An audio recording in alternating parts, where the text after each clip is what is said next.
Thank y'all for tuning in. Once again, as always, be sure to like, share, comment, and subscribe. And when you do subscribe, hit the notification bell so every time I drop a video, you will be the first to know about it. So it seems like people are realizing that black people have lost confidence in Joe Biden.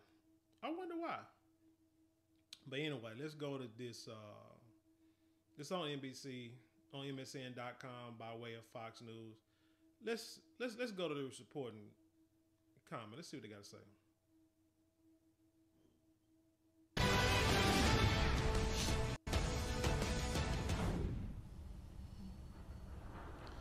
Biden's approval rating. Fair use. Biden approval rate among black voters has declined from 87% in 2021 to just 62% in 2023. And he's trying to win them back on the campaign trail. Watch. White supremacy. All it is a poison throughout our history. Now, my problem with this is, one, he's at a church. This is, I guess it was last weekend, last Sunday, Monday, whatever. Out in South Carolina, as you see. He's at a church. I could have sworn that you're supposed to separate church and state.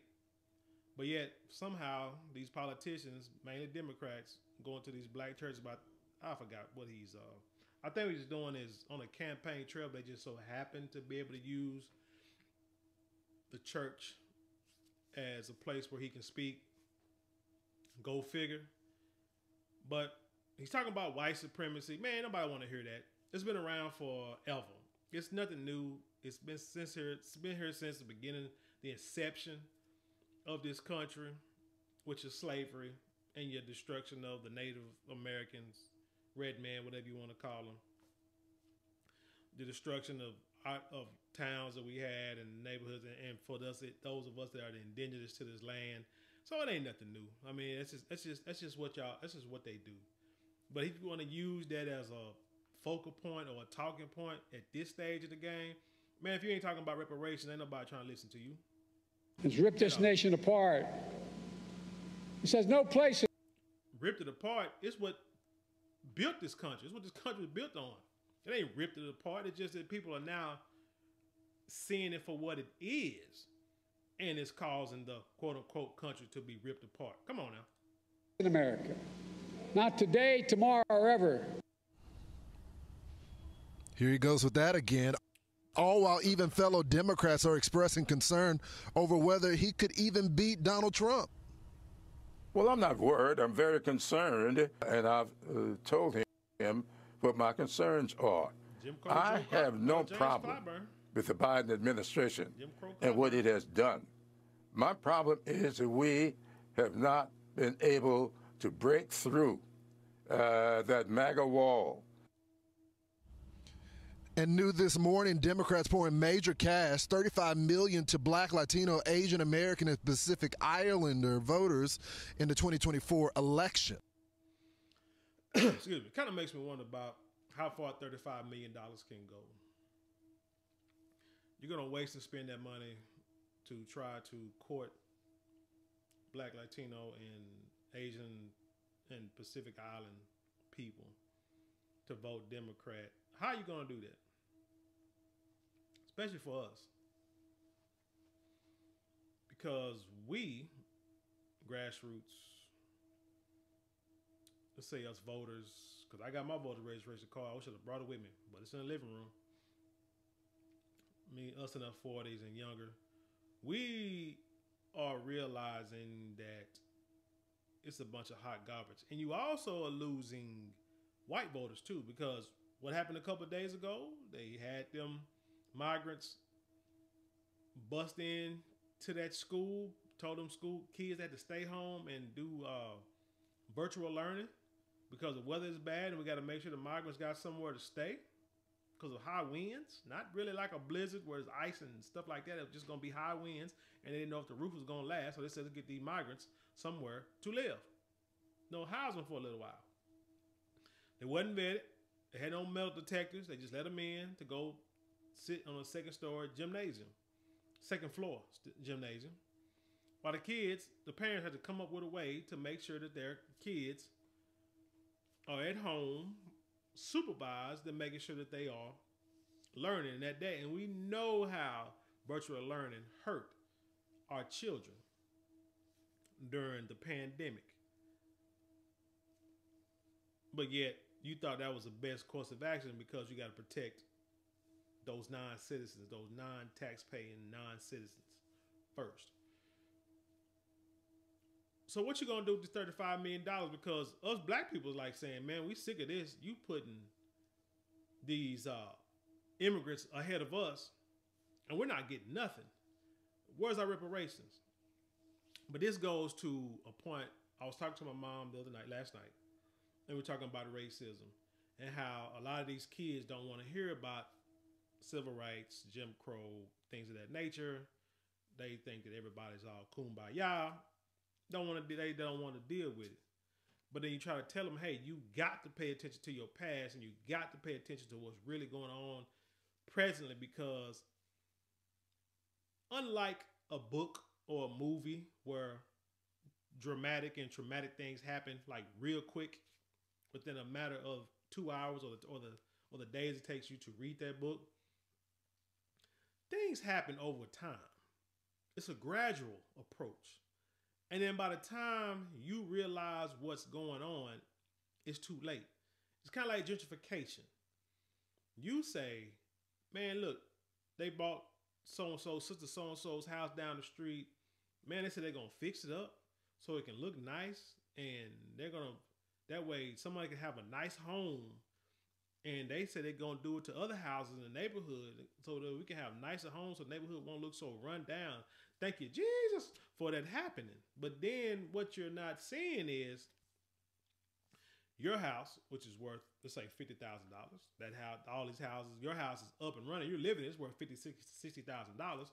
They go buy the house for $20,000, $30,000. Rebuild it, redo it, restore it for another $60,000, and now they're selling the house for $200,000. You're like, man, that house is expensive. Don't know if I can afford that, but it's all good because, like I said, they're gonna come in and make the neighborhood look better. And then the next thing you know, somebody moves into the house, or they may rent the property out, but it's a $200,000 house. Appraisers come, they see, hey, it's a $200,000 house. It's bringing the property values up in the neighborhood. But you're not thinking about it because you're okay. But this is what's going on behind the scenes. Then another house gets bought. Same process. $200,000 house. Another house gets bought. Bought for $20,000, redone for another $50,000, put on the market for $200,000. Whatever the case may be. Once these houses are built and once they are sold or rented out, now everyone's property taxes are going to go up. And now grandma, who was on a fixed income paying little to nothing, maybe a few $100s a year on property taxes, now stuck with maybe a few $100s a month on property taxes. And she can't afford it. So you know what these nice people gonna do? They're gonna buy her house and give her some money so that way she can live somewhere. Don't you want to live into a nice little retirement community where people are like-minded? Maybe like a nursing home. Not really like a nursing home, but like a retirement community where you be with people your own age, and y'all can go to bingo and take trips to the mall in the morning so you can walk together, and then y'all can knit blankets for homeless dogs in the neighborhood. Wouldn't you like that? And your kids can come visit you, and you ain't got to worry about the upkeep of the house, and we'll take care of all that. Wouldn't you like that? That's what they're going to bring you. And then by the time that neighborhood is built and beautiful, you won't be there. But again, it was a subtle change. No one went to a city council meeting and saw that these people were trying to buy, looking to see who's behind on taxes. And people are trying to go get these homes on tax liens. No one is paying attention to that. No one said, no one going to city council meetings showing that these developers are planning on coming into your neighborhood and developing your rundown neighborhood to make it a better neighborhood. And the end goal is that you're going to have to be moved out. You can't stay there because you can't afford to. But it's a subtle thing. So subtly, they told us to do a black and brown coalition to where realistically, I mean, I got homeboys that are like Hispanic. They're like Tex-Mex, you know, they're not really like Mexican. But I got dudes that homeboys that I still communicate with. We cool as a fan. But we talk about like real Mexicans, like from south of the border. A lot of them don't like us. Let's just be honest. Real Indians. I ain't talking about the ones, the real ones overseas. I'm talking about the ones here, the one you call red man, stuff like that. They don't like us like that at all. When there's a fight to be had, and we, as you know, as us black people, black Americans, we're gonna help everybody out and help them all out with their problems. But when we got issues, no one is nowhere to be found. And that's how it's always been. But they want to do this black and brown coalition. Let's get together. Then they bring in the LGBT. And then they come around and next thing you know, everybody's getting set asides and laws and stuff and money. And black folks get nothing except butter biscuits and watermelons for voting. Fried chicken. No, fish fries to go out to vote. Get rappers to tell us to get out and vote. But ain't nobody trying to give us as people nothing. Just vote so racist Republicans don't be in, but we're just going to put in racist Democrats. Make it make sense. And this goes on over time. If you ain't voting for me, you ain't black. Over time, and it's subtle. And then all of a sudden, boom. All these migrants come across the border and they get shelters. They get bused. They get flew to these cities. They get in these high-rise luxury hotels that's paid for by the government. They give them jobs. You know that a lot of people, it was some Canada.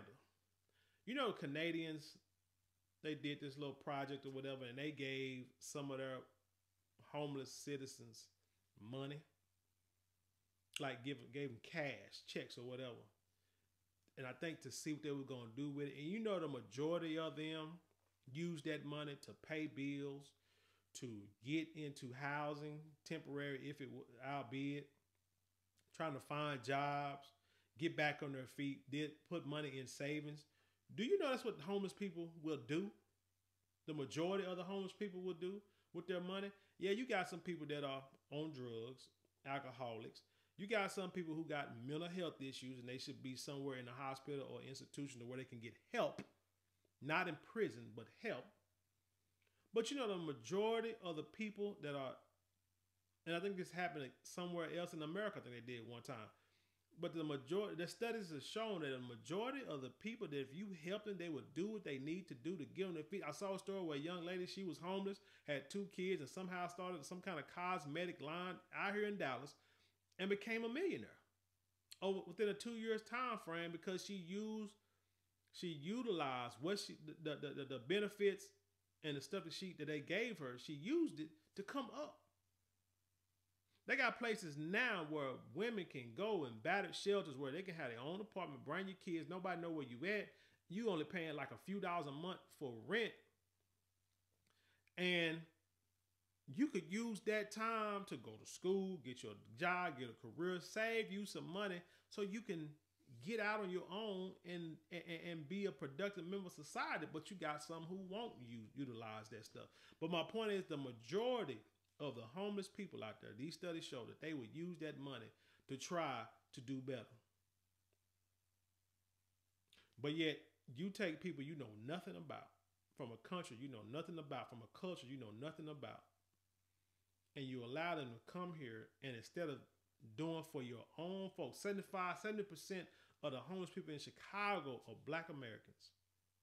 And they on the street. And I know it's cold because it's cold here in Texas right now. And they had like blizzards up there north and way northwest Panhandle like a couple of days ago. But y'all are not putting our people in hotels. You're not putting our people in shut down schools.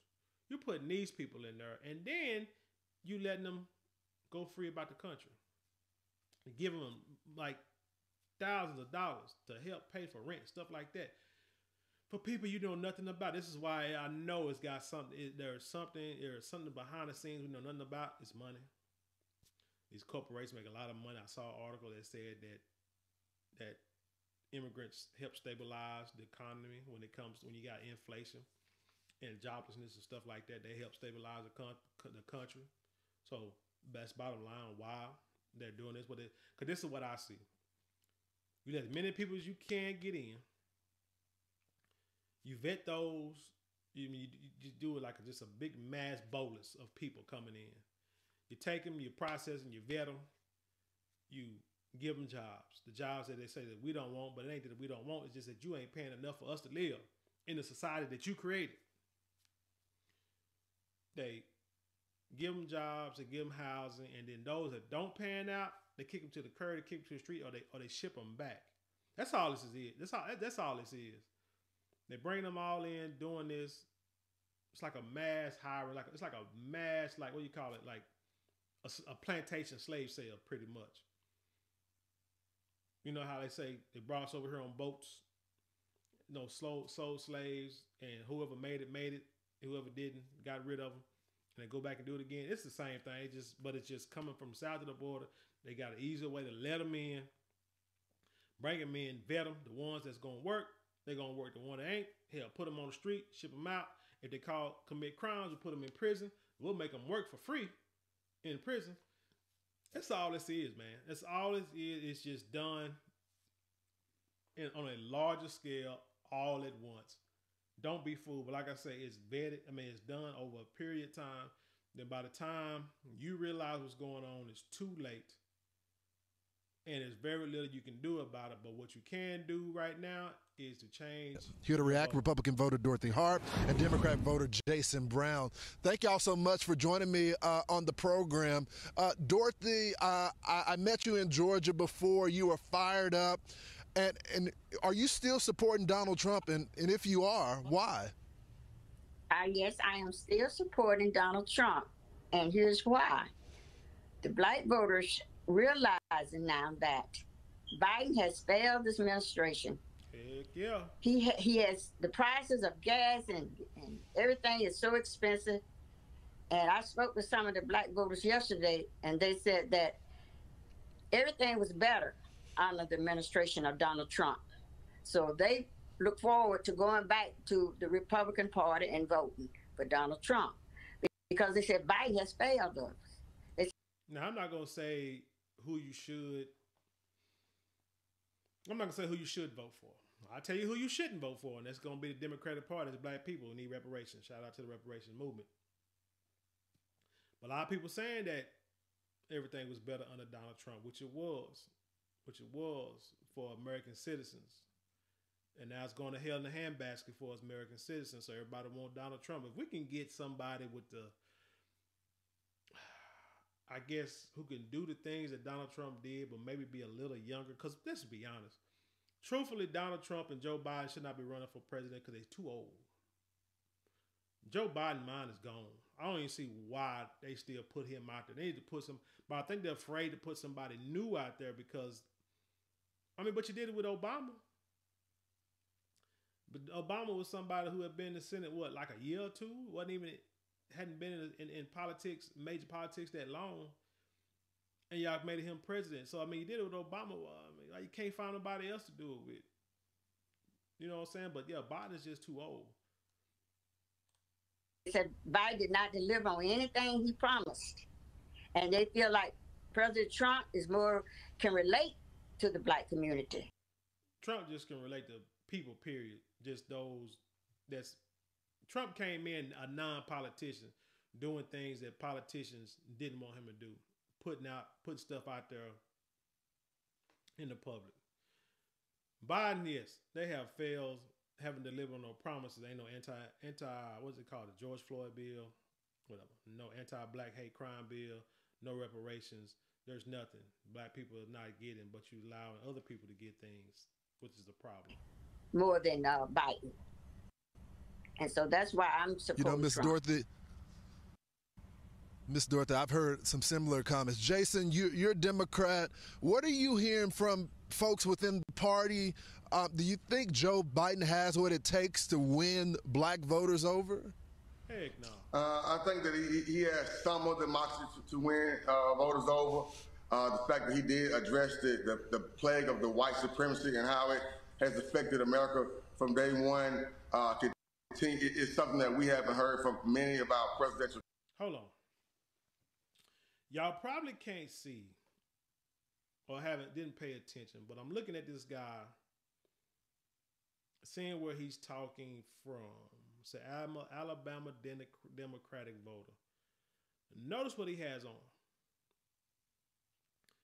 He has on a chef's jacket. Cause you see the emblem on his shirt. You see who they brought. They brought someone who does. He may like on his own restaurant or what have you. But he's gonna be Alabama. Yeah, it's like the typical brother that they're gonna use to help promote Democrats. And when you listen to him talk, he's gonna not really be talking like he's really assured himself. Unlike the sister the elder was just talking. She's like, got a pantsuit on, trying to look professional and stuff. And this guy is a chef, not knocking his job because hell, if he's a chef and making money to run his own business, sure, I wouldn't mind being a chef and cooking my dang self. But like I said, this is what they use. He is like the one they use to get out here and try to speak for the black people instead of someone who may have, a bunch of history in government or something. Candidates or many presidents other than Joe Biden. So one of the things that I feel like he can do is galvanize the community. Right now, we're still holding on to our vote. We're looking for someone, if it's not going to be Joe Biden, somebody that's going to help the community, not only help us with the educational system, but also help with some of the rising taxes as well. Roger that, brother. Miss Dorothy, I want to go back to you because I'm live here at our southern border. And when you look at the studies that have been brought out saying over 60% of the migrants coming across the border are receiving welfare, and people in our community aren't even getting services. They're being let down. The financial system is not being beneficial. Our education system is broken. So what are you hearing from people in our community about that?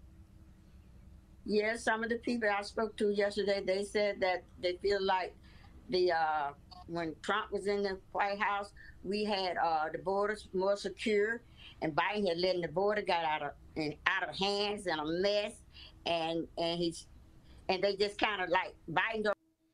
And it's interesting too. You got to pay attention to the details. It's interesting. Now, this is Fox News, so we know what side they lean on, more conservative views. I got no problem with that. I always say you got to watch every side, both sides, and see to try to get an understanding of what's really going on. But notice this.